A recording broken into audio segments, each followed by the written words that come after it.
Então, boa noite para todo Boa mundo. noite. É, é bom, eu gosto muito aqui. Boa noite. Boa noite, boa noite. Eu gosto de compartilhar sempre a palavra de Deus. É bom estar aqui para a gente orar junto e compartilhar também os motivos de orações.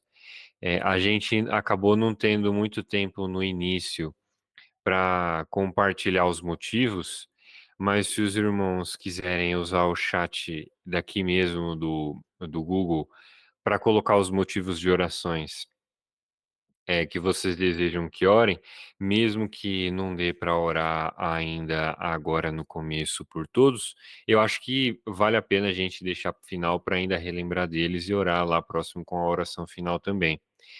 E então, fiquem à vontade aí para deixar no chat, a Thalita já mandou ali pela Esther, e eu vou fazer uma oração rápida para a gente iniciar, e depois a gente já passa para a oração pelos pedidos. Então, vamos orar rapidamente? Deus, obrigado porque o Senhor chamou pessoas de igrejas diferentes, até de pessoas que não são da igreja, para que nós possamos ouvir a sua palavra e compartilhar as nossas necessidades aos seus pés. Obrigado porque o Senhor é um Deus misericordioso e não importa, Deus, a nossa situação, se somos muito pecadores ou pouco pecadores, o Senhor nos aceita para que nós nos acheguemos a Ti. E é o Senhor, ó Deus, que cuida de nós e nos trata. Obrigado por nos aceitar como somos, como viemos e como estamos no Senhor. Nos ajuda, Deus, e nos fortalece, para que, pela sua força, possamos transformar a nossa vida de maneira que te agrada. Eu peço por essa reunião, pelos motivos de orações que nós vamos orar e pela palavra para que o Senhor nos conduza da maneira correta na tua presença. Isso eu te peço em nome de Jesus. Amém. Amém, irmãos. Então vamos já dar continuidade. A gente tem aqui alguns pedidos. Tem o pela Esté, a filha da Talita. Eu não sei o que ela tem, se quiser mandar, aí fica à vontade também, que aí acho que a Zefa, se eu não me engano, vai fazer oração, mas aí a gente pode fazer oração mais direcionada, né? Orar também pela minha bebê, a minha não, né? Da Amanda, que mandou mensagem aqui, pela minha bebê que está doentinha há alguns dias. Vamos orar também. Se você quiser, Amanda, colocar o nome da sua bebê, mas a gente vai orar também. A Giovana, o nome dela. Legal, vamos orar. Eu vou lembrar também aqui o nome da minha mãe, a Cláudia. Eu vou até deixar no chat, caso a mãe do Abel, a Cláudia, que ela teve alguns casos de de labirintite recentemente e amanhã ela vai passar no médico. Ela teve uma melhora já, então ela teve uma crise no domingo, é questão de ficar muito tonta mesmo e vomitando, mas aí passou a crise e amanhã ela vai passar no médico. Então, orar para, seja lá como for, né? Se for algo grave ou se não for, que Deus esteja cuidando dela aí e guiando aí a vida dela e o atendimento também. Bom, esses até agora são os motivos que a gente tem, mas aí então convidar a Zefa para fazer a oração e orar pela vida de todo mundo que está aqui também, por favor. Graça e paz, irmãos. Estamos Tá? aqui, né, mais uma vez reunidos. O nosso intuito aqui é agradecer a Deus por tudo que Ele fez, né, está fazendo, pelos irmãos, né, que toda quinta-feira está junto conosco e que tudo isso seja para a honra e glória do nosso Deus, tá bom? Vamos orar. Santo Deus e eterno Pai, graças te damos, meu Deus, por mais um dia, ó Deus querido, pela noite. Obrigado, meu Deus, porque o Senhor não tem deixado nos faltar nada, ó Deus querido. Obrigado, Senhor, pelo alimento que o Senhor tem nos dado, ó Deus querido. Obrigado, Senhor, porque o Senhor tem cuidado de nós. O Senhor tem dado livramento, o Senhor tem nos socorrido. Ó Deus, como fala a tua palavra, eleva os olhos para os montes, de onde me virá o socorro. A gente sabe que o socorro vem do Senhor, nosso Deus. Ó Deus amado, obrigado, meu Deus, por cada um que está aqui representado nessa reunião de oração, por cada lá representado, Senhor. Obrigado pela vida de cada um, Pai. Ó Deus querido, eu agradeço pela vida do irmão José, que tem abrido as portas, Pai, para que nós estivéssemos aqui, para engrandecer o teu santo nome. Ó Deus querido, pela vida do nosso irmão Abel, que tem trazido a palavra, que muito tem falado aos nossos corações. E desde já, Pai, eu peço que o Senhor abençoe esses irmãos, Pai. Não só eles, mas todos que estão nesse grupo, Pai. Ó Pai querido, agora eu quero te pedir perdão, Pai, pelos nossos pecados, pelas nossas falhas. Tem misericórdia de nós, Pai. Não deixa que nós desviamos, Pai, nem para a direita, nem para a esquerda, Pai, mas que a gente entenda que o único caminho é Jesus Cristo, Pai. Ó Deus querido, agora eu venho te apresentar agora os pedidos que o irmão Abel falou, a sua mãe, a dona Cláudia, que amanhã vai voltar ao médico. Eu creio, Pai, que o médico dela é o nosso Deus por excelência. Ó Deus querido, que esse médico venha de encontro com essa enfermidade que ela está sofrendo. Não é fácil. Quem tem labirintite, eu tenho há muitos anos. Ó Deus querido, mas Deus tem me dado condições, Pai, de ir ao médico, tomar os remédios, e nós sabemos que a cura vem pelo Senhor, e não vai ser diferente com a dona Cláudia, que o médico vem acertar o medicamento que ela for fazer uso. Ó Deus querido, com a Esther, que pediu oração, acho que pela sua filhinha também, eu não sei qual é o motivo, mas o Senhor sabe qual é.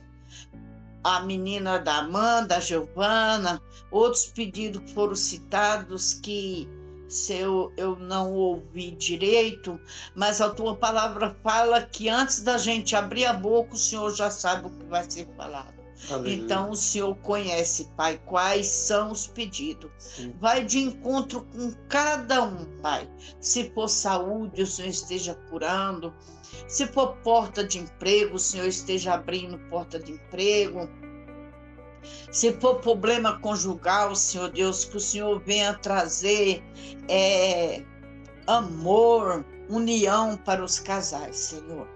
Nessa noite, Pai, eu quero colocar no teu altar de graça também, Senhor Deus, o meu lar, a minha vida, do meu bem, a vida do Mateus, que está com dengue, está melhor, mas está com uma tosse 3 dias já. Eu peço pela vida dele física, sua saúde mental, espiritual, Senhor, e pela vida da minha família, Pai, por conversão, Senhor Jesus. Ó Deus amado, eu peço também, Pai, pelo nosso país, ó Deus querido, ainda pelo Rio Grande do Sul, que nem acabou uma tragédia, já veio outra, que o Senhor venha ter misericórdia daquelas vidas, Pai. Ó Deus querido, abençoe a nossa igreja, o nosso pastor, ó Deus, cada presbítero, cada diácono, cada membro da tua igreja, Senhor Deus. Ó Pai, nessa noite, Pai, eu venho te pedir, Senhor Deus, que o Senhor venha fazer, Pai, no nosso coração, Pai, o que nós não podemos fazer, porque nós sabemos que nós não somos nada, somos dependentes de Ti, Pai. Oh Deus querido, mais uma vez eu te peço, Pai, perdoa, Pai, os nossos pecados, ensina a andar nos teus retos e santos caminhos, Senhor Deus. Visita cada um agora, Pai, com o teu poder e a tua graça. E alcança também, Pai, aqueles que ainda não te conhecem, Senhor Deus. Eu venho te pedir também por uma Ela é sogra da minha irmã, ela tem 96 anos, ela teve um AVC, ela chama Florzilda.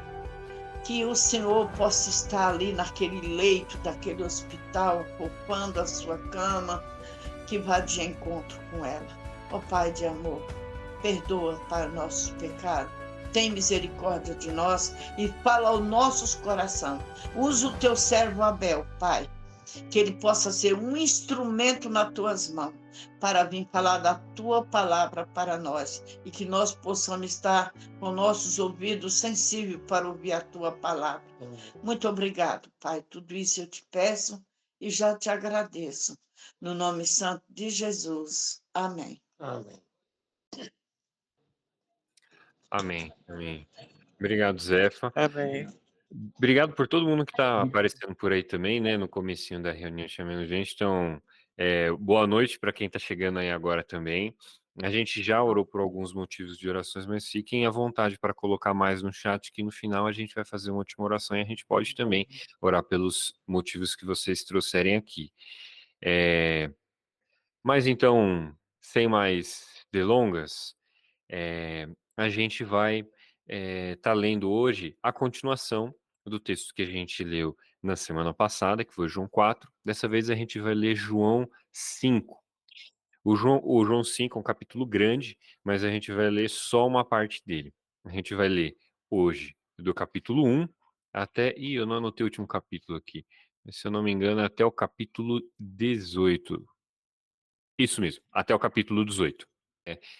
E a gente vai dividir a leitura um pouquinho diferente. Eu vou continuar expondo o texto completo, como eu fiz da última vez, mas eu vou deixar algumas aplicações para a gente fazer no final, para ficar mais fácil da gente sumarizar e entender os assuntos. Então a gente vai agora fazer a leitura do texto, entender o que está sendo dito. Depois a gente vai resumir a ideia do autor, para então a gente poder fazer as aplicações.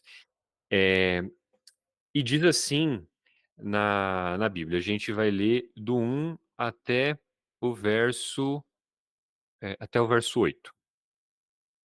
Passadas essas coisas, havia uma festa dos judeus e Jesus subiu para Jerusalém.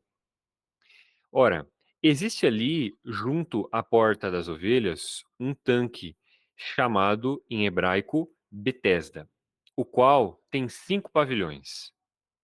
Nestes jazia uma multidão de enfermos, cegos, coxos e paralíticos, esperando que se movesse a água, porquanto um anjo descia em certo tempo agitando-a, e o primeiro que entrava no tanque, uma vez agitada a água, sarava de qualquer doença.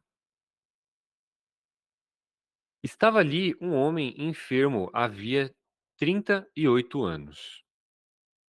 Jesus, vendo deitado e sabendo que estava assim há muito tempo, perguntou-lhe: Quer ser curado? Respondeu-lhe o enfermo: Senhor, não tenho ninguém que me ponha no tanque quando a água é agitada, pois quando eu vou, desce outro na minha frente. Então lhe disse Jesus: Levanta-te, toma o teu leito e anda. Até aqui na leitura. Essa passagem, ela é bem conhecida, né? A gente escuta, às vezes até gente que não é de igreja, você vê as pessoas citando, né, o caso do tanque de Betesda. É muito parecido também com a passagem várias outras passagens bem citadas, né? É uma cura muito conhecida. Mas para a gente começar a ler o texto e entender, partindo desde lá do princípio, diz que Jesus subiu a Jerusalém. Se a gente for se lembrar, então, do que a gente estava lendo na semana passada, tanto a mulher samaritana quanto a cura de um oficial do rei, que foi o que a gente leu no capítulo 4, aconteceram quando Jesus estava voltando de Jerusalém para Galiléia. Aqui, Jesus vai de novo para Jerusalém. E esse milagre acontece em Jerusalém. E ele fala também o lugar especificamente que aconteceu, não só em Jerusalém, mas foi muito próximo do templo. Fala que é a Porta das Ovelhas. Eh, Antigamente acontecia que antigamente na cultura, judaica, nas leis mosaicas que foram dadas para os judeus, tinha que ter o sacrifício dos animais no templo, né, então os animais eram levados lá para sacrificar. E aí tinha uma porta das ovelhas, a porta onde as ovelhas passavam. E lá próximo, que é aí que fala, né, perto da porta das ovelhas, tinha um tanque. Muito provavelmente o tanque era usado para fazer as lavagens cerimoniais. Então, tinha vários tipos de lavagem que era feito e tinha um tanque lá. Só que aí, o texto cita mais uma coisa, que tinha muita gente lá naquele lugar, né? Fala que tinha uma multidão de coxos, cegos, paralíticos, né? Muito tipo de pessoas com deficiência. E aí o texto dá um motivo, e eu vou até pedir pro Bruno abrir esse verso em específico, se eu não me engano, é o final do verso 4 e o verso 5. Infelizmente eu não anotei aqui, mas se eu não me engano é isso. João 5, o final do verso 4 e o verso 5. Repara que nesse texto, essa versão que está aberta aí é a RA, que é a versão revista e atualizada. Ela tem eu acho que o nome é colchete, que é esse semi-quadradinho no começo e no final, da passagem, né. Quando a Bíblia na RA tem esse colchete, significa que esse texto não consta nos manuscritos, mais antigos e os mais confiáveis que a gente tem. Se você tiver uma outra tradução da Bíblia, seja uma versão recente da NVI ou a NVT, esses o final do verso 4 e o verso 5 nem consta na Bíblia. Você vai ver que vai estar escrito o número 5 e já logo vai para o número 6, já pula o verso 5 e vai direto para o verso 6. Eu vou gastar um tempinho explicando isso aqui, mas eu quero ser bem breve, eu não quero me delongar muito nisso. Por que que algumas Bíblias tiraram passagem bíblica daí, né? Por que que sumiu uma passagem da Bíblia? Essa passagem, na realidade, é isso, obrigado, pode tirar. Eu só queria mostrar essa parte que na RA realmente tem um colchete. Essa passagem, ela foi removida porque, muito provavelmente, João não escreveu essa passagem. Só para os irmãos entenderem, quando a gente trabalha com a Bíblia, né, se a gente pega essa Bíblia que a gente tem, eh, a Bíblia não foi escrita assim, pronta, com vários livros para a gente, né? Ao decorrer da história, vários livros foram escritos em tempos diferentes, em épocas diferentes, por autores diferentes. O livro de João, por exemplo, foi escrito por João, João, discípulo de Jesus. Então ele escreve a sua carta e ele manda para a igreja, ele tem um destinatário, né? E naquela época não existia computador como a gente tem hoje e não existia impressora, então não era possível imprimir a carta de João. João escreveu na mão e era feito cópias por outras pessoas. Muito provavelmente, algum copista, quando estava copiando o texto bíblico, viu essa história e achou estranho, porque o homem estava esperando agitar a água e não tinha explicação nenhuma para essa água ser agitada. Aí o copista deve ter colocado uma crença da época. Cria-se, na época, que vinha um anjo e agitava a água. Mas quando a gente vai ver os textos mais antigos, que estão mais próximos das cópias que João fez, esse texto não consta. Então, muito provavelmente, essa parte que está em colchete foi uma adição para o que João realmente escreveu. Por isso que algumas Bíblias tiram esse verso. Eu só quero lembrar aos irmãos que a gente não acredita que a Bíblia que a gente tem hoje, a tradução, por exemplo, a tradução RA, ela é inspirada por Deus. Nós acreditamos que a Bíblia é a palavra de Deus e é inspirada de Deus nas mãos dos autores originais. O que João escreveu é a autoria de Deus. Por isso que, se a gente descobre que João não escreveu esses versos, a gente entende que esses versos não são inspirados por Deus. Deus inspirou João quando escreveu. Por isso que hoje, quando a gente olha vários manuscritos, a gente entende que esses versos não são de autoria de João, por isso que ou ele consta em colchete, ou em algumas Bíblias chegaram até a tirar o verso da Bíblia. Mas a gente entende que se alguém adicionou, era porque era conhecido na época por algum motivo, era uma explicação comum na época. E é assim que a gente vai entender, né, o texto. Então vamos continuar, né, a leitura do texto, mas a gente vai entender que essa crença de que alguém entra na água para ser curado era uma crença da época. Não necessariamente é uma verdade, porque o próprio João não colocou isso como uma verdade, né, na Bíblia. Então, a gente vai continuar o entendimento do texto. E aí, se a gente for lembrar, a gente não vai continuar muito bem na leitura do verso 9 ainda. Mas se vocês forem reparar, eh, no verso 6, Jesus pergunta, só para a gente deixar bem claro, Jesus pergunta: "Queres ser curado?" E no 7 a resposta, do coxo foi ele falou, né: "Senhor, não tenho ninguém que me ponha no tanque quando a água é agitada, pois quando eu vou, desce outro antes de mim". Eu só quero deixar muito claro aqui que esse é um dos milagres que Jesus faz que não teve evidência de fé na parte daquele que recebeu o milagre. O coxo, ele não foi curado porque ele creu. Repara que o coxo falou Jesus pergunta: "Você quer ser curado?" Ele poderia falar: "Quero", mas ele falou: "Olha, não tenho ninguém que me ponha no tanque, os outros vêm e pulam na minha frente". É como se ele estivesse culpando a maldade das pessoas. Ninguém se preocupa comigo. Então qual que foi a resposta dele para Jesus? Você quer ser curado? Aí ele falou: "Ninguém se preocupa comigo". Ele começou a reclamar, começou a falar da sua situação: "Ah, ninguém me coloca lá, os outros não têm piedade de mim, pulam na minha frente". E eu quero ressaltar isso, porque esse é um dos milagres que a gente não tem evidência de que o homem teve fé. Jesus curou porque Jesus quis. Eh, e aí a gente começa a entrar então nos próximos textos da leitura que a gente vai fazer, que é do verso 9 até o 18. Então a gente pode abrir lá o verso 9.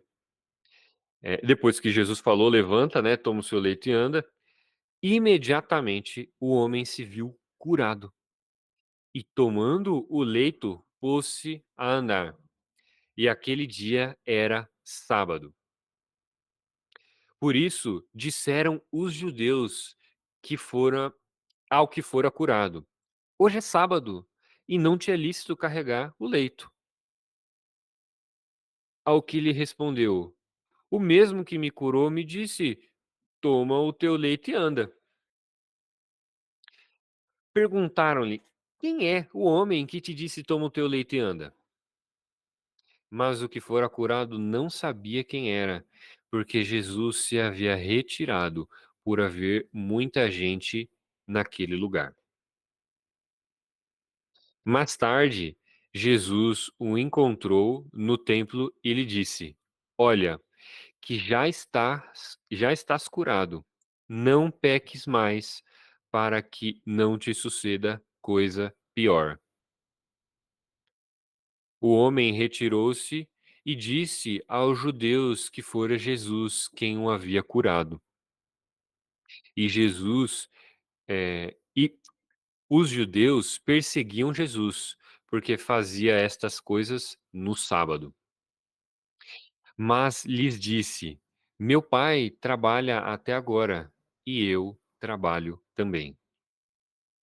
Por isso os judeus ainda mais procuravam matá-lo, porque não somente violava o sábado, mas também dizia que Deus era o seu próprio pai, fazendo-se igual a Deus. Até aqui na leitura.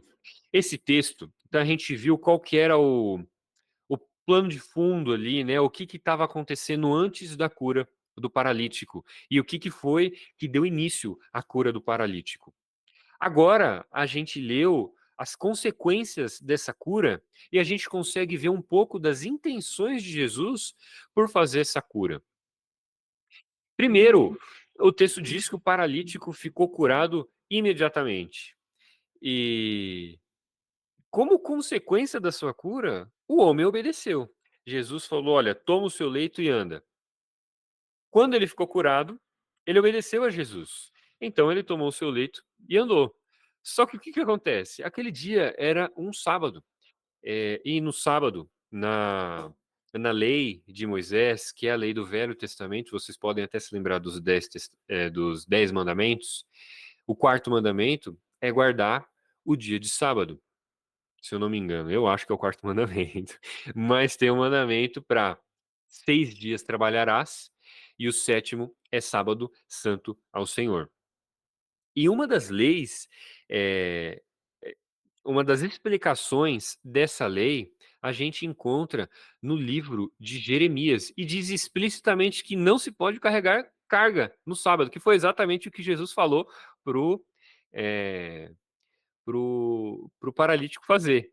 Então, se a gente abrir lá em Jeremias 17, do 21 ao 22, a gente vai ver que Jesus falou explicitamente algo que na própria lei era claro que era uma quebra do mandamento, né? Então, eu vou fazer a leitura aqui, se o Bruno quiser colocar na tela, Jeremias 17, do 21 ao 22. Olha só. Assim disse o Senhor: Guardai-vos por amor da vossa alma, não carregueis carga no dia de sábado, nem as introduzais pelas portas de Jerusalém. Não tireis cargas de vossa casa no dia de sábado, nem façais obra alguma. Antes, santificai o sábado, santificai o dia de sábado, como ordenei aos vossos pais. Então, repara que claramente o que Jesus ordena é uma quebra do sábado. Então, os judeus ficaram, né, muito preocupados com essa quebra. Mas por que que Jesus quebra a lei? Se a lei não é para ser obedecida, eu só quero lembrar aos irmãos de uma outra passagem que Jesus mostra como a própria lei mostra as suas exceções. A lei inclui os seus casos de exceções. E o próprio Jesus, em Mateus 12, dos 5 ao 8, mostra como, em vários casos, era comum uma quebra da lei. Então, lá em Mateus 12, dos 5 ao 8, diz assim: Ou não lestes a lei que, aos sábados, os sacerdotes no templo violam o sábado e ficam sem culpa? Pois eu vos digo, e aqui está quem é maior do que o templo. É, isso, continuando. Mas se vós soubesseis o que significa misericórdia quero e não holocaustos, não teríeis condenado inocentes.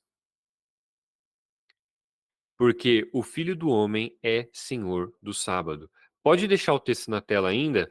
Aqui então Jesus mostra duas coisas. Uma, que os sacerdotes violavam o sábado, então existia quebras da lei que estavam previstas na lei. Eu posso até lembrar os irmãos de mais uma também, que é da ordenança não matarás. O julgamento que a própria lei dá para o não matarás é a pena de morte, que é matar quem for condenado por essa lei, quem quebrar a lei. Então, a própria lei de não matar diz que a condenação é matar quem quebrou a lei. E o algoz em si não pode ser julgado, né? Então, a própria lei ela prevê as suas quebras. E Jesus inclui nesse texto a misericórdia. Ele fala: misericórdia quero e não sacrifícios. Por isso, lá um pouquinho depois, Jesus adiciona no verso 11, ainda de Mateus 12, só no verso 11.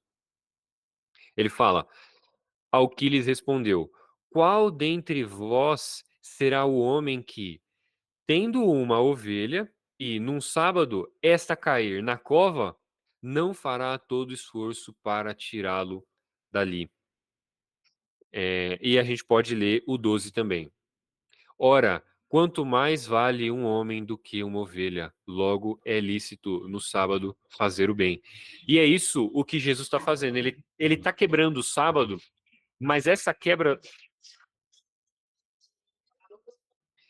é, é exatamente isso o que Jesus está fazendo. Ele está fazendo o bem no sábado. É como se o homem estava lá caído e ele salvou o homem. Então, por amar a Deus e por amar o homem, que é a imagem de Deus, é lícito fazer o bem no sábado. Então, nas coisas que nós fazemos no sábado, a gente não faz o nosso trabalho cotidiano, mas Jesus aqui está salvando a vida do homem, ele está curando o homem. E o homem, ele está carregando o seu leito porque ele está voltando para sua casa, não porque ele está trabalhando, mas porque ele está agora restaurado, ele vai poder voltar à sua vida normal. Por isso que Jesus quebra o sábado. Então, os judeus, quando eles se preocupam, você pode reparar que o texto não diz que os judeus perguntam para o homem: quem foi que te curou? Eles perguntam: por que que você está trabalhando no sábado? Reparem, irmãos, que aqui, por exemplo, em Ferraz de Vasconcelos, eu conheço muitas pessoas que são antigas daqui de Ferraz de Vasconcelos, são mendigos antigos. Porque eles estão há muito tempo aqui. Desde que eu era criança, eu conheço um rapaz aqui, o Braz. E até hoje, o Braz é um mendigo conhecido aqui de Ferraz. A minha esposa conhecia ele também de muito tempo. E pensem nesse homem. Esse homem, ele estava coxo, ele já estava enfermo há 38 anos.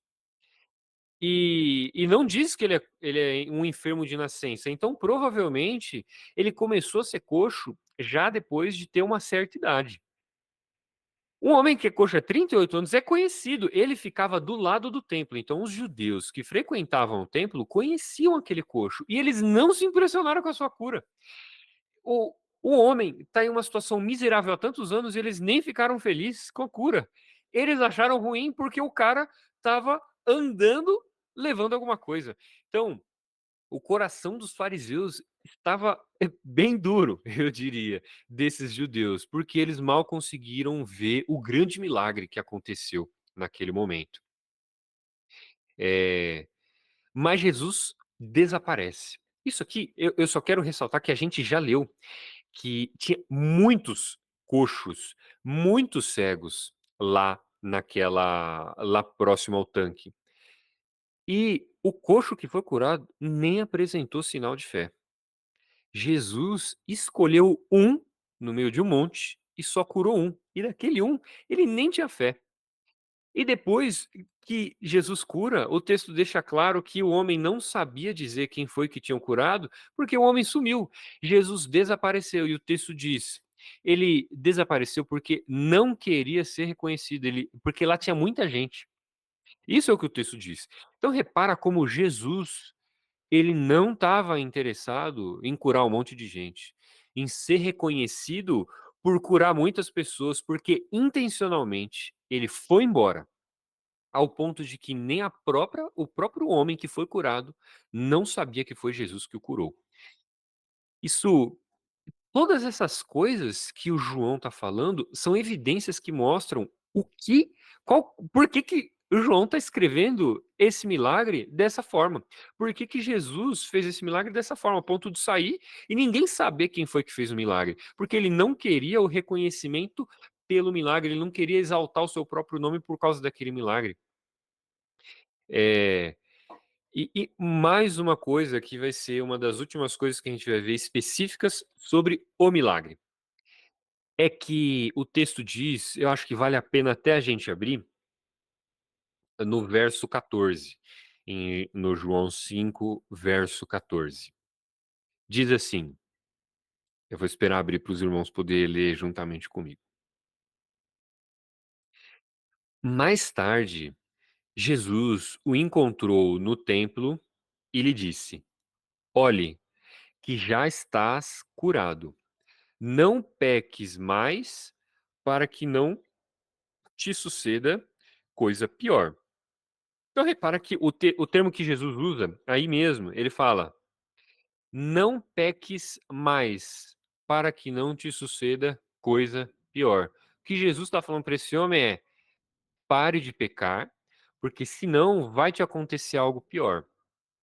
Jesus está associando o problema desse homem com o seu pecado. irmãos, que Jesus volta depois de um tempo a conversar com esse homem no templo. Então, não era mais no tanque, de frente com o tanque, já era dentro do templo. No templo, o homem, um coxo não poderia entrar no templo, porque ele é um homem com falhas. Assim que o homem foi curado, ele foi lá no templo. E então isso mostra como ele tinha essa intenção de buscar a Deus.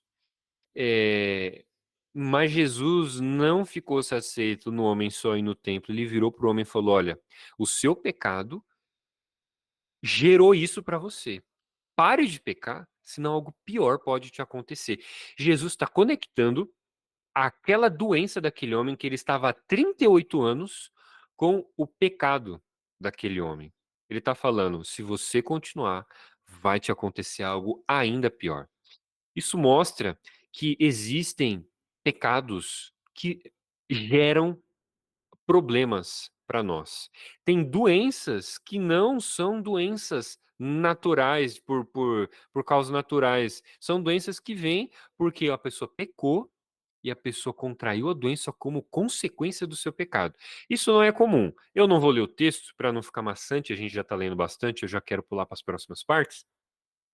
Mas no próprio livro de João, no capítulo 9, os discípulos perguntam para Jesus: Jesus, quem foi que pecou para que ele nascesse desse jeito, já cego, né? O cara cego de nascença. Foi ele que pecou ou foi os pais? E Jesus responde: ele está assim nem pelo seu próprio pecado, nem pelo pecado dos pais, mas para que se manifeste as obras de Deus. Então aqui mostra que tem pecado que não vem por motivo, tem doenças que não vêm por motivo de pecado. Mas o exemplo desse homem que estava há 38 anos doente é um exemplo de que o pecado dele gerou a sua doença.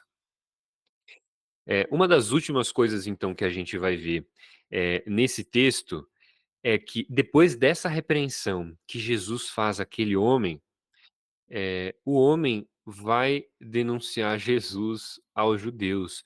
Por isso que esse texto é tão obscuro e não dá para entender se esse homem que foi curado estava querendo dar glória a Jesus, falando que foi ele que curou, ou se ele está tentando acusar Jesus, preferindo o favor dos judeus. Mas o texto não diz em momento nenhum que esse homem creu em Cristo. Então, desde antes do milagre até depois do milagre, é difícil identificar se esse homem teve uma fé genuína. No final das contas, o que a gente vê é que os judeus odiaram Jesus. O texto diz que os judeus passaram a perseguir Jesus porque ele curava no sábado e porque ele ordenou alguém que estava doente a sair do seu estado de doença, né? Sair de lá e levar suas coisas. Na resposta de Jesus, Jesus fala: o meu pai trabalha até hoje e eu trabalho também. Jesus está justificando porque ele estava fazendo aquele trabalho no sábado. Com essa resposta, você vê que ele responde diferente do texto que a gente tinha lido antes, que Jesus explicou como no sábado era permitido fazer algumas coisas. A explicação de Jesus não é: eu posso sim fazer isso. Jesus, como resposta, se iguala a Deus, criando um problema com os judeus. Ele criou um problema porque os judeus entenderam que quando Jesus disse que ele é o filho de Deus, ele estava se fazendo igual a Deus. Isso era inaceitável para os judeus. E aqui a gente termina a exposição, né? Isso é o que é dito ali no verso 18 desse, dessa, desse pedaço que a gente leu da porção bíblica. Então, somando não precisa abrir o texto, mas é essa parte aqui que vamos até ler, né? Aqui diz: por isso os judeus ainda mais procuravam matá-lo, porque não somente violava o sábado, mas também dizia que Deus era o seu próprio Pai, fazendo-se igual a Deus. Jesus claramente deixou claro que ele se fazia igual a Deus. Então, pode fechar o texto. Eu quero convidar os irmãos para a nossa última parte, para a gente entender qual que é a ideia do autor quando o João escreveu esse texto, o que ele estava querendo passar de mensagem para a gente e o que que a gente consegue aplicar na nossa vida com essa passagem? Primeiro, todas as evidências que a gente pontuou até aqui, que foi o que João escreveu, aponta para uma verdade muito grande. Essa verdade que o é essa verdade é que Jesus é soberano. Jesus é soberano em vários aspectos. Jesus é soberano nas curas. Muitas pessoas estavam precisando de cura. O texto diz que tinha uma multidão de enfermos e Jesus escolheu um para curar no meio de uma multidão. O texto não diz que aquele homem teve fé, e Jesus faz questão de deixar isso claro. Ele vira para ele e pergunta: Você quer ser curado? E o homem dá um monte de desculpa. Ele murmura das pessoas que não têm piedade dele. Ele murmura de tantas coisas. Jesus deixa evidente que aquela cura não veio da fé daquele homem. Jesus é soberano até para curar sem fé dos homens. Jesus também mostra que ele é soberano ao ponto de fazer o que os homens não esperam que seja feito. Que no sábado um homem carregue alguma coisa, que no sábado Deus cure um homem. Jesus é soberano para curar os homens quando ele quiser, no momento que ele quiser. E não só isso, Jesus foi soberano para negar a várias pessoas que elas entendam que Jesus estava ligado àquela cura. Jesus não quis que todos os homens ficassem sabendo que ele foi o motivo da cura. Jesus meio que tentou colocar a mão na frente para que os homens não vissem a sua glória. E claramente no texto diz isso. Então, e eu poderia até adicionar outros motivos que o texto também traz para a gente, mas se eu posso falar que João está querendo dizer para a gente é que Jesus é soberano, ele faz o milagre quando ele quer, com quem ele quer, nas circunstâncias que ele quer, no tempo que ele quer. Se ele quiser esperar 38 anos para fazer um milagre, ele vai fazer. E Jesus faz isso porque ele é igual a Deus. Deus é soberano sobre tudo. E Jesus se fez igual a Deus. Jesus está querendo mostrar que ele é quem decide sobre a vida dos homens e não nós. Ele que conhece os nossos corações, mas ele pode agir e curar independente dos nossos corações. João está querendo mostrar como Jesus é soberano.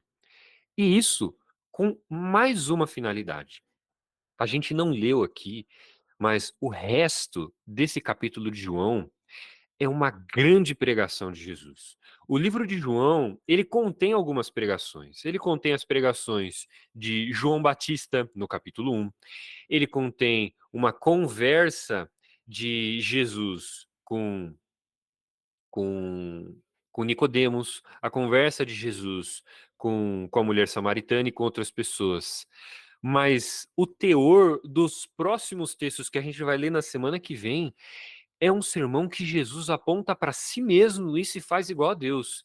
Então, Jesus quis fazer essa cura para mostrar que ele é igual a Deus. Por isso que ele faz tudo desse jeito. Ele podia ter curado em outro dia, mas naquele ele ia mostrar que ele é o Senhor do sábado. Ele poderia ter curado uma pessoa com fé, mas ele escolheu uma sem fé para mostrar que ele é o autor da nossa salvação. Ele que é soberano sobre a nossa salvação. E então aqui a gente vê que João quis mostrar como Jesus é grande, preparar para o sermão que ia vir depois, que a gente vai ver na semana que vem. Então, agora nos nossos últimos minutos, eu quero aplicar essa mensagem para os nossos corações, porque as verdades bíblicas, elas são magníficas, mas a gente vai perder muito se a gente não entender como ela se aplica para nós. Por que que Deus quis inspirar João para escrever isso que ele escreveu? Primeiro, eu consigo lembrar da nossa leitura é que eh, nós passamos por problemas que são causados por nós mesmos, pelas nossas próprias dificuldades. Tem problemas que a gente ora, a gente pede, a gente clama a Deus, mas no final das contas, é os nossos próprios pecados que nos colocaram naquele buraco. Às vezes você não conseguiu uma promoção, por algum motivo você fica com muita raiva de quem conseguiu a promoção na sua frente, mas você se dedicou o suficiente, você se empenhou, você se esforçou? Às vezes os seus pecados fizeram com que você tivesse nessa situação. "Ah, eu tô com uma doença muito grande". Eu não estou dizendo que todas as doenças são frutos disso, irmãos, tem doenças que não são, mas use essa doença como uma oportunidade para você refletir na sua própria vida. Pensa na sua vida. Eu quero lembrar os irmãos da história de José do Egito, que ele foi vendido pelos seus irmãos, quase que foi morto, foi levado como escravo. E os irmãos sabiam disso.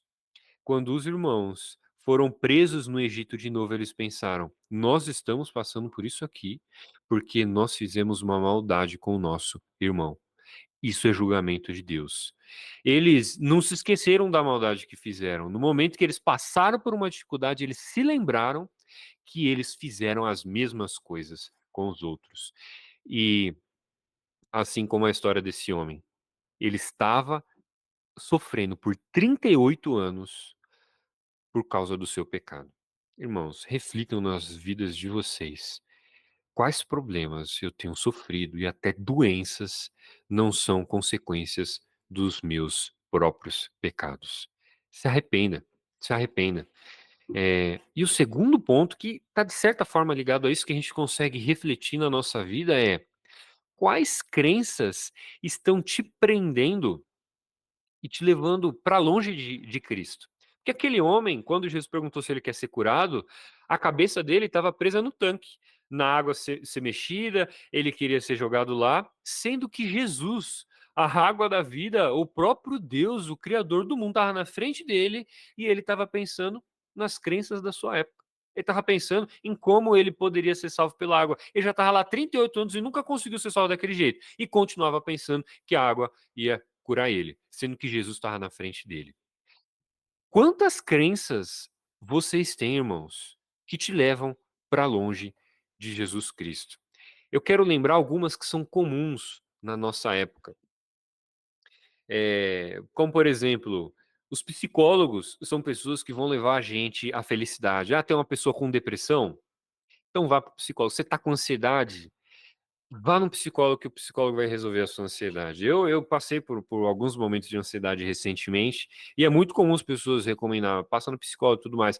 Não estou negando o trabalho do psicólogo, o psicólogo tem um papel, mas tem ansiedade que vem porque a gente não consegue depender de Deus. Tem ansiedade que não é o psicólogo que vai arrumar, não é a água no tanque que vai salvar a nossa vida, é Jesus que ele toma o nosso fardo que é pesado e ele nos dá um fardo que é leve. E a gente está igual esse homem, levando um fardo pesado das doenças, levando um fardo pesado das dificuldades, dos homens que não nos ajudam, enquanto Jesus está na nossa frente oferecendo seu fardo, que é leve e ele é manso e humilde e a gente fica sofrendo.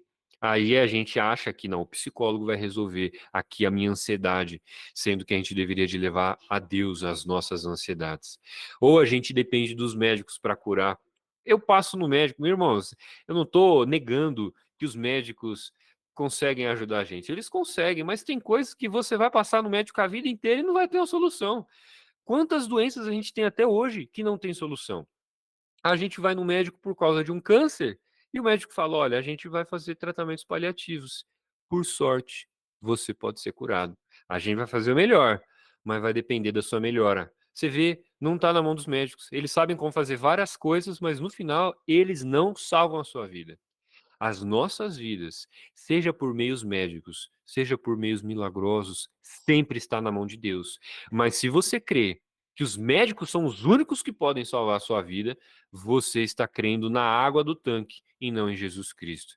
Se você acha que o seu dinheiro vai te levar a muitas oportunidades, a felicidade, você está crendo que o dinheiro é uma água no tanque, que se você se jogar nele, você vai ser salvo. E tem pessoas que correm a vida inteira atrás do dinheiro e nunca conseguem.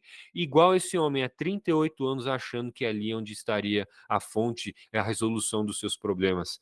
Trabalhando dia e noite, se esforçando, se estressando, sendo que em Cristo e não no dinheiro é onde está a solução dos nossos problemas. Eu posso continuar, irmãos, com cada um dos ídolos que a nossa cultura coloca na nossa vida. Eu posso dar outros que não são muito comuns. Às vezes você está pedindo para Deus um grande romance, você está pedindo para Deus um marido perfeito ou uma namorada maravilhosa, e a sua namorada ou seu marido não são eles que vão resolver. Eles não vão resolver o problema da sua vida. Quem resolve o problema na sua vida é Jesus Cristo. Enquanto a gente colocar outra coisa no lugar de Jesus, a gente vai ser igual a esse homem que crê em qualquer outra coisa e não em Cristo. Deus pode mandar no câncer e curar, seja com medicamentos, seja sem medicamentos. Deus pode tirar o seu fardo e te livrar da sua depressão. Deus pode cuidar dos ricos. Muitos ricos se suicidam e muitos pobres são felizes, porque a felicidade não vem dessas coisas, mas de Jesus Cristo. Entenda que na nossa pequena vida, todas essas situações devem nos humilhar para nos levar em segurança a Jesus. Jesus é a nossa segurança. E ele ensinou com essa passagem para a gente que ele deve ser o nosso único refúgio, não as coisas que a gente acredita. A gente vai procurar psicólogo, médico, mas a sua salvação está em Jesus Cristo, seja da sua mente, do seu corpo, da sua vida por completo. Porque Jesus, quando ele fala com esse homem, ele fala lá naquele verso: não volte a pecar para que algo pior não te aconteça. E essa é outra aplicação que eu quero fazer. Às vezes a gente está muito preocupado com as nossas doenças físicas e Jesus está falando: tome cuidado para que algo pior não te aconteça. Eu vou correr, o nosso tempo já está acabando, mas eu quero lembrar, irmãos, que no texto aqui não diz explicitamente, mas nós sabemos que existe algo muito pior do que doenças e existe algo muito pior do que essa morte física que a gente pode ter, que é o que está escrito em Hebreus: se pecarmos deliberadamente depois de recebermos o conhecimento da verdade, já não resta sacrifício, mas apenas uma terrível expectativa de juízo e fogo intenso que consumirá os adversários de Deus. Irmãos, você pode ter uma doença, mas se Deus te livrou do pecado de ignorar Deus, do pecado de deliberadamente fazer coisas contra a vontade de Deus, se você é salvo, você já tem a maior das bênçãos. É como se Jesus estivesse falando: você foi salvo de algo muito pior do que doença. É o que ele falou para esse homem: não volte a pecar, senão algo muito pior vai te acontecer. Irmãos, se a gente corre dos nossos pecados para não cometê-los, não é porque o pecado é muito ruim. Se a gente tenta se salvar dos problemas da vida, não é porque os problemas dessa vida é muito ruim. A gente tem que tentar nos salvar em Cristo, porque o problema da vida eterna é muito pior se você estiver morto nela. E mais uma coisa, eu quero lembrar aqui que ninguém recebeu repreensão de Jesus, só o homem que foi curado. Aquele homem ouviu de Jesus falando: não peque mais. Você repara que ninguém ouviu repreensão de Jesus, mas aquele homem ouviu particularmente para ele: você é um pecador, pare de pecar. Quantas vezes, irmãos, a gente, ou você, eu tô falando para vocês, irmãos, para mim também, para nós que estamos aqui, você se incomoda quando as pessoas te corrigem? Você se incomoda quando alguém fala que você está fazendo algo errado? Provérbios 17:10 diz assim: a repreensão deixa marcas mais profundas em quem tem discernimento do que a 100 açoites no tolo. Irmãos, aceitem a repreensão. Jesus deixou aquele homem sofrendo por 38 anos e curou aquele homem e falou: olha só, não peque mais. aceite a minha repreensão. Estou falando, isso veio por conta de um pecado. Não peque mais. O provérbio, no Provérbios, capítulo 27, no verso 5 e 6 diz: melhor é a repreensão feita abertamente do que o amor oculto. Quem fere por amor mostra lealdade, mas o inimigo multiplica os beijos. Se você está escutando muita bajulação, se as pessoas estão falando muito bem de você, toma cuidado. Os inimigos multiplicam os beijos. Jesus, nesse caso, veio com a palavra dura para esse homem.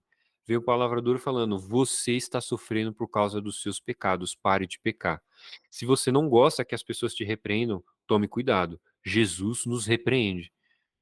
Quando alguém te aponta um pecado, aceite. Irmãos, eu diria que aceite até mesmo quando não é Jesus te repreendendo. Até quando é uma pessoa super pecadora. Você vê um cara que é pecador, um cara vive uma vida miserável, e ele vem e quer te apontar os defeitos.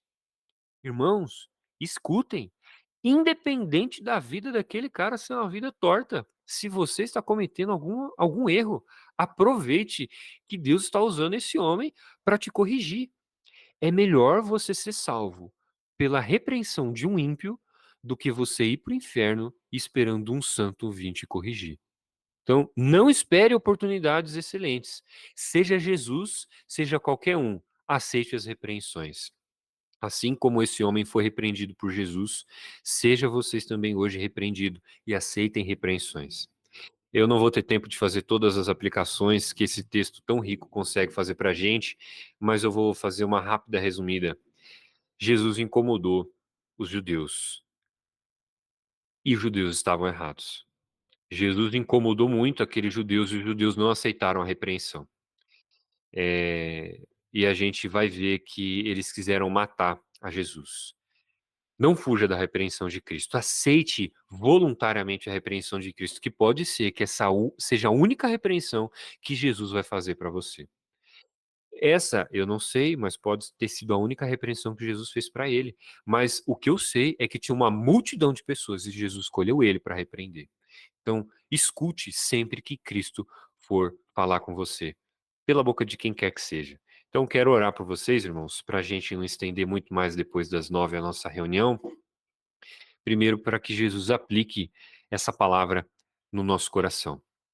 E depois a gente vai fazer uma segunda oração pelos pedidos também. Então, leve os seus pensamentos a Deus, mas pense em você. Faça essa oração como se fosse ela sua. Deus, obrigado, Pai, porque esse texto é tão rico, que o Senhor mostra que o motivo das curas não são só que nós sejamos curados, mas é uma oportunidade para o Senhor nos ensinar, Pai. O Senhor nos livra de grande sofrimento, mas porque o Senhor quer que nós mexamos, ó Deus, no nosso interior, no nosso caráter. O Senhor quer arrancar de nós os nossos pecados. Abre os nossos olhos, ó Deus, para os nossos pecados. Mostra, ó Deus, que os nossos sofrimentos vêm porque nós somos pecadores. Qual dos nossos sofrimentos, ó Deus, não vem dos nossos pecados? Se o nosso trabalho é duro, não é porque Adão pecou e a terra foi amaldiçoada. Se nós sofremos, ó Deus, doenças, não é porque por conta dos nossos pecados morremos porque fomos desligados do Senhor. Deus, quantos dos nossos sofrimentos, ó Deus, eu não posso me lembrar e ver que todos eles vêm dos nossos pecados. Só o Senhor é a nossa cura, Pai. Clarifica isso para nós. Só o Senhor, ó Deus, pode nos curar. Clarifica isso a nós. Deus, que eu seja uma voz para os irmãos que estão aqui, mas que essa passagem de Jesus seja a voz do próprio Cristo nos mostrando que nós precisamos do Senhor e de nada mais. Não deixa, ó Pai, que a gente ache que as nossas soluções vão vir da ciência, da medicina, do dinheiro, das paixões, do amor, da felicidade, de uma casa, de um carro. Todos esses ídolos, ó Deus, querem tomar o lugar que é só teu. Não deixe que nenhuma crença, como uma água sendo agitada, possa ser para a gente algo mais valioso do que Jesus Cristo. Que o Senhor, ó Deus, seja o grande Deus soberano nas nossas vidas. Se o Senhor quiser nos curar, que o Senhor nos cure, que se o Senhor não quiser nos curar, não nos cure, mas, ó Deus, volte o nosso coração para Ti, porque isso é a única coisa que precisamos. Nós não queremos, ó Pai, que algo pior nos aconteça. Nos salva por Tua misericórdia, porque o Senhor é soberano sobre as nossas vidas. Eu te peço, Pai, cuida de nós. Em nome de Jesus. Amém. Amém, irmãos. Infelizmente não deu para fazer as últimas aplicações ainda, mas eu espero que essa passagem possa ter sido boa para alimentar a nossa alma. Além dos motivos de orações que a gente já colocou, a gente teve também mais um, acho que a saúde da Célia, certo? Eu acho que é pela mãe da Sandra, que se chama Célia. E eu acho que é isso. A gente então vai fazer a última oração, finalizando também com a irmã. E depois eu convido os irmãos também, se quiser ficar aqui mais uns 10 minutos, seja para tirar dúvidas sobre a passagem, sobre o que quer que seja, eu estou disposto aqui para ficar aqui e a gente trocar uma ideia e ficar um tempo juntos aqui também. Amém? Vamos orar então, finalizando? Por favor, Zefa, fica à vontade. Santo Deus, eterno Pai, continuando na tua presença. Obrigado, Senhor, por essa palavra tão maravilhosa, Pai, que muito falou aos nossos corações.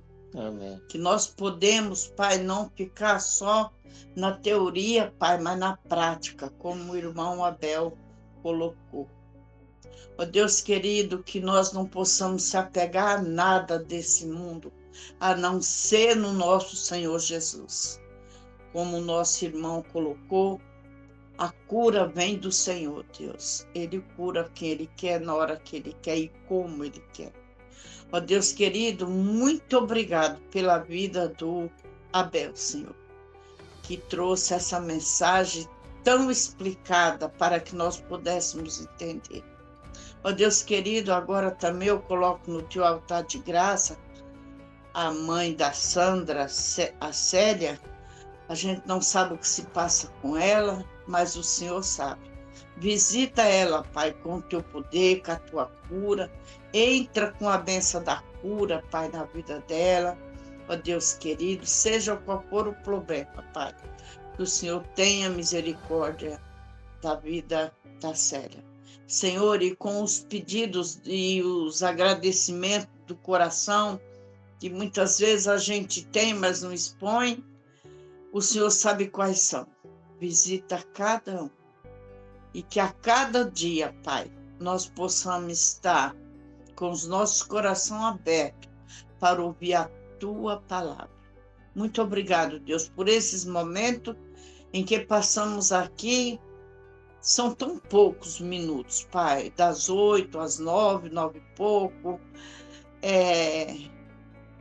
Eu gostaria, assim, que fosse até mais, Pai, porque como é bom, Pai, ouvir a Tua palavra, falar do Teu amor. E a Tua palavra fala, quão bom e maravilhoso é que os irmãos estejam em união. Nós não estamos em corpo presente, mas estamos aqui em espírito, um com o outro.